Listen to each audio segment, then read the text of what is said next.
الحمدللہ رب العالمین والصلاة والسلام علی سید الانبیاء والمرسلین اما بعد فاعوذ باللہ من الشیطان الرجیم بسم اللہ الرحمن الرحیم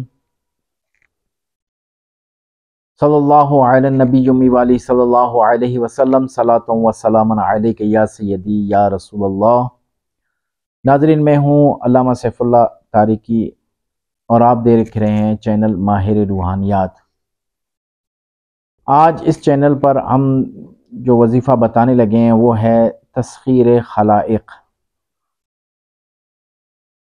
تسخیر خلائق کا وظیفہ ہے، یہ یاد رکھیں کہ وظائف ہمیشہ جو ہے مستند ذرائع سے حاصل کیے جائیں، جو بزرگان دین، جو اسلاف کے طریقوں کے مطابق جو وظائف ہیں ان کو پڑھا جائے، بصورت دیگر جو وظائف پڑھے جائیں جن کی سند نہ ہو یا جو ہے کسی بزرگوں سے منسوب نہ ہو یا اس کے معنی چینج ہوتے ہوں اور معنی جو ہے صحیح بھی نہیں ہوتے ہوں، تو ایسے وظائف نہ کریں، اس سے شدید نقصان کا اندیشہ ہے۔ وقتی طور پہ شاید آپ کا مسئلہ حل ہو جائے لیکن بعد میں جو ہے آپ کے لیے زبردست قسم کی آزمائش ہو جائے گی۔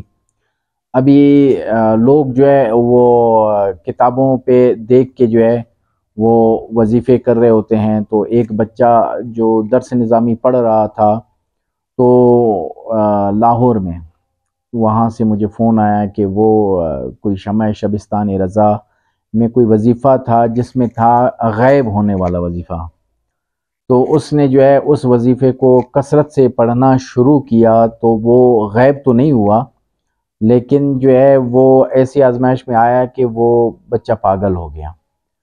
تو کافی اس کا علاج کروانے کے باوجود علاج نہیں ہوا۔ جب میرے پاس لے کر آئے تو پھر الحمدللہ اسی کلام کے ذریعے میں نے اس کا علاج کیا۔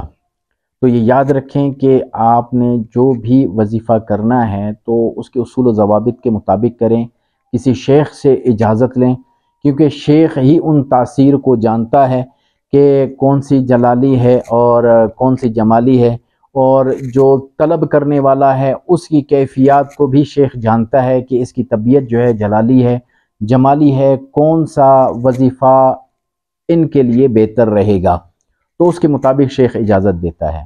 تو ہمیشہ یاد رکھیں کہ آپ نے اجازت ضرور لینی ہے اور طریقہ ضرور اس کا معلوم کرنا ہے۔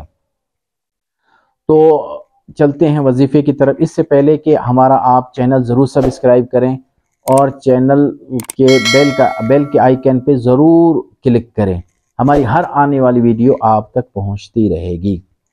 تسخیر خلائق اور مالی فوائد کے لیے سورہ مزمل کی آیت نمبر 19 کے بعد سورہ اخلاص کو اسماء کے ساتھ 128 یا 41 مرتبہ پڑھو۔